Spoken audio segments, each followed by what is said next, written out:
Dios te bendiga, esta que te habla es tu hermana y tu amiga Ulvia Matos. Estas son cápsulas de bendición de la Iglesia de Dios Pentecostal MI Deltona 1, ubicada en la 840 Fort Smith Boulevard en la ciudad de Deltona, Florida. Reciban un saludo de mis amados pastores, el reverendo Jacob Pizarro y la misionera Ruth Pizarro, junto con la misionera Katy Ramos.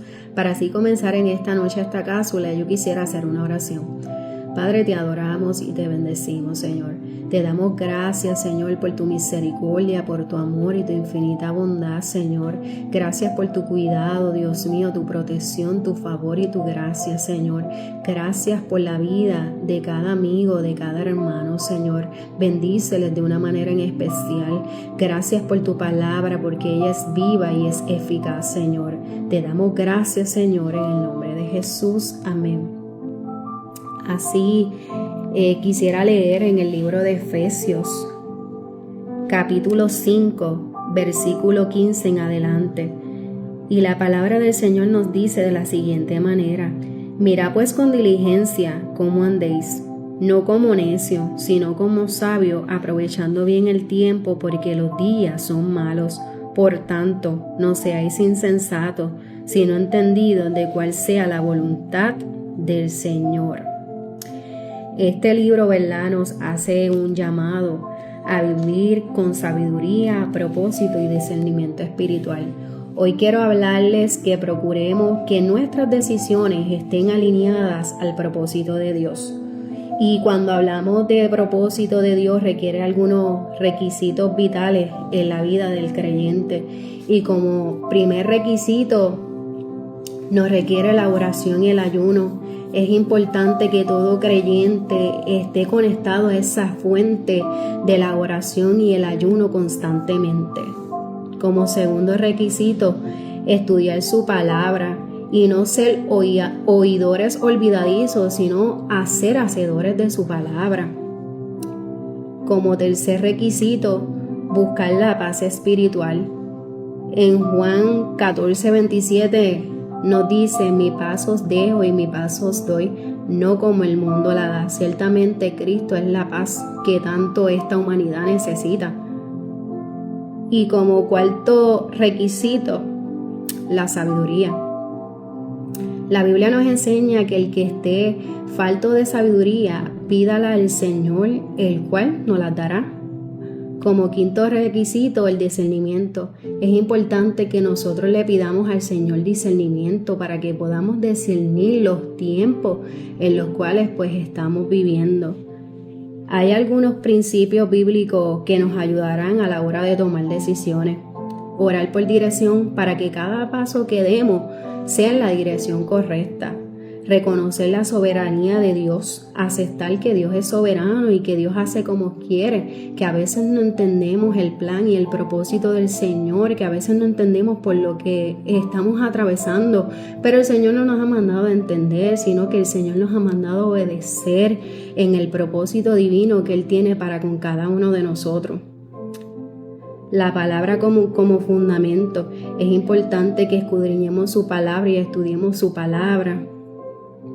Esperar en el tiempo de Dios.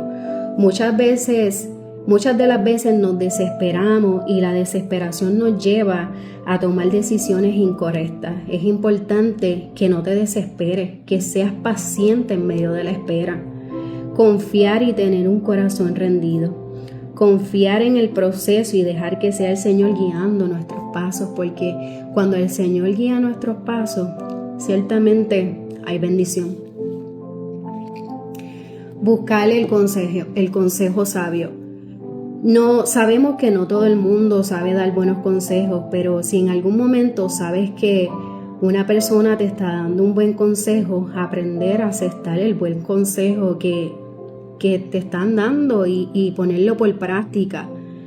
También para eso está la pastoral o los líderes, los cuales tú puedes acercarte a ellos para buscarle el sabio consejo que tanto necesitas. El apóstol Pablo hace un llamado a vivir con sabiduría y discernimiento. Nos exhorta a los creyentes a no perder el tiempo en cosas superficiales sino alinear nuestra vida nuestras decisiones diarias con el propósito de Dios.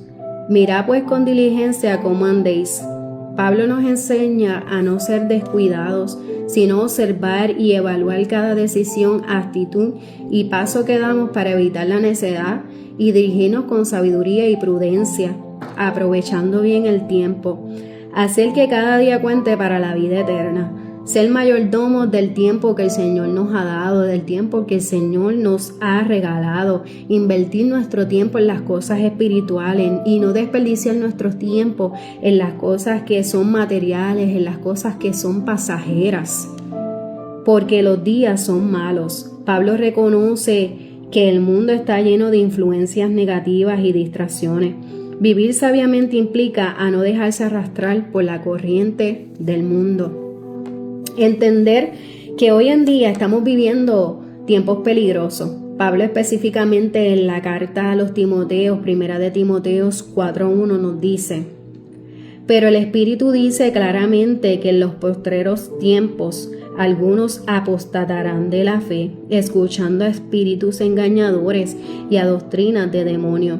Procuremos vivir sabiamente discerniendo los tiempos que estamos viviendo. Sabemos que estamos viviendo tiempos peligrosos, tiempos difíciles, que los tiempos nos dicen que Cristo está a la puerta, que es momento de estar agarrado de la mano del Maestro, que es momento de estar conectados a esa fuente de la oración y el ayuno para que cuando Cristo venga nos haya siendo así. No seáis insensatos. La insensatez o necedad te lleva a hacer las cosas sin pensar en las consecuencias grandes que pueden marcar tu vida para siempre. Por simplemente actuar, por impulso, por ego o por costumbre.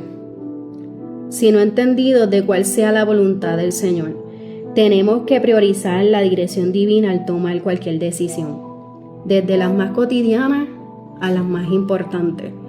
En resumen, alinear nuestras decisiones con el propósito de Dios requiere buscar su guía y aprobación, confiar en su dirección por encima de nuestro propio entendimiento y mantener nuestro corazón dispuesto a obedecer aunque no entendamos. Muchas de las veces no entendemos por lo cual estamos atravesando, pero tenemos que aprender a alinear nuestras decisiones con el propósito del Señor. Tenemos que aprender a esperar en su perfecta voluntad. En un momento dado, Jesús, en uno de los momentos más difíciles de su vida, sabiendo que iba a ser entregado, ¿verdad? Sabiendo que ya su propósito aquí en la tierra había sido cumplido, sabiendo por todo el sufrimiento que él debía pasar, demostró rendición al propósito del Padre. Según Mateo 26:42, dice que Jesús oró al Padre para que fuese su voluntad y no la de él, porque él sabía que él había venido a este mundo a hacer la voluntad de su Padre. Y tenemos que entender que la voluntad del Señor en nuestras vidas es agradable y es perfecta. Y para así concluir, Pablo nos aconsejó en una de sus cartas, según Romanos 12:2, no os conforméis a este siglo, sino transformaos por medio de la renovación de vuestro entendimiento, para que comprobéis cuál sea la voluntad de Dios, agradable y perfecta. Tenemos que estar comprometidos y consagrados. La palabra nos enseña que el Espíritu Santo nos guiará a toda senda de verdad y de justicia. Pero para ser guiados por el Espíritu Santo, nos dice en Efesios 5:18, antes bien, sed llenos del Espíritu. Para ser guiados por el Espíritu, tenemos que anhelar ser llenos del Espíritu Santo para que nuestras decisiones estén alineadas al propósito de Dios. Hasta aquí ha sido esta cápsula. Que Dios te bendiga.